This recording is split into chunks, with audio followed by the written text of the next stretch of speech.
Hello out there.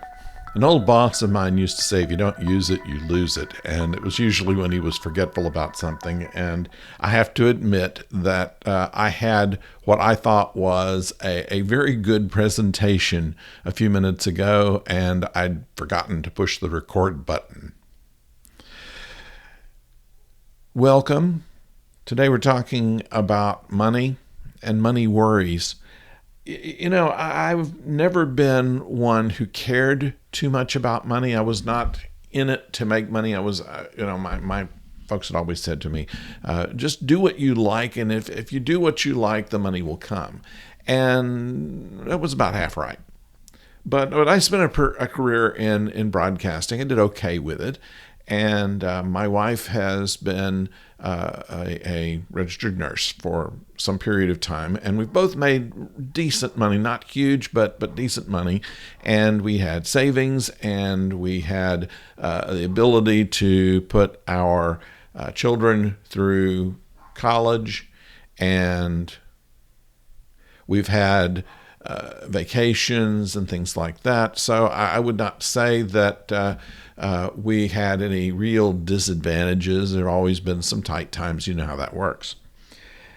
As we come into retirement, though, my wife is still working, and so we have her salary plus my Social Security, which pays about 40% of what I used to make, and an IRA that was run by my former employer that did not make a whole lot over the years, but it was a decent amount, and I now have it invested.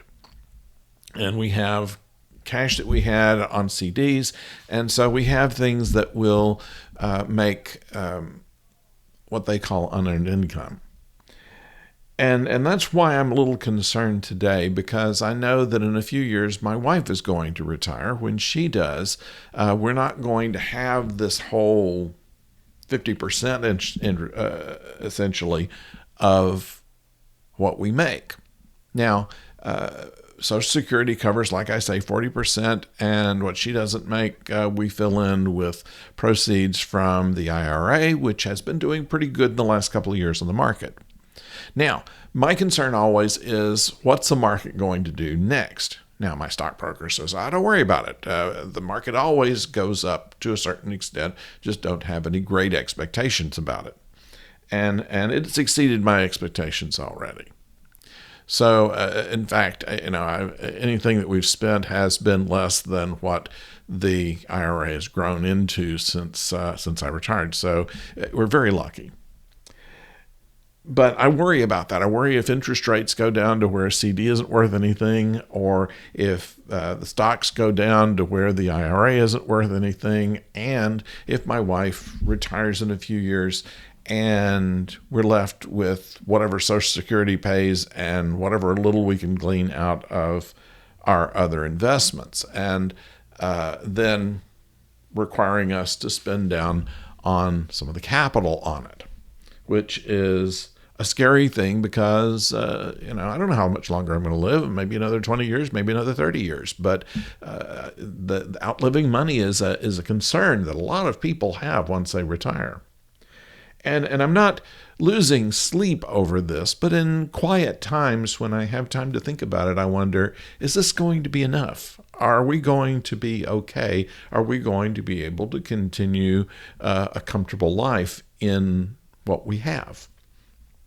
Right now everything's good, but things can change. And on top of that, we've always been kind of cautious. I mean, we've never been rich, so and we've had children, and we've had things to take care of, and parents to take care of, and such as this, and so we've been reasonably frugal, and we continue that now. But I've read recently that a lot of people that are in their later stages of retirement say that their regret is not spending more money early on, not taking the trips, and not having the experiences they could have had and were able to do back when they were. They stopped playing money, but they don't have anything to do with it. And so they pass it on to their children, and that's all right. But perhaps they are not living their best lives because they're so concerned about money. And so there's where I am today. I'm not saying that I'm any kind of financial expert. I'm not. Or budgeting expert. I'm not.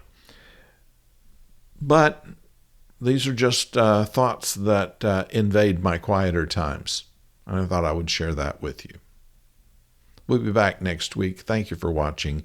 Don't forget to subscribe. And until then, don't go far.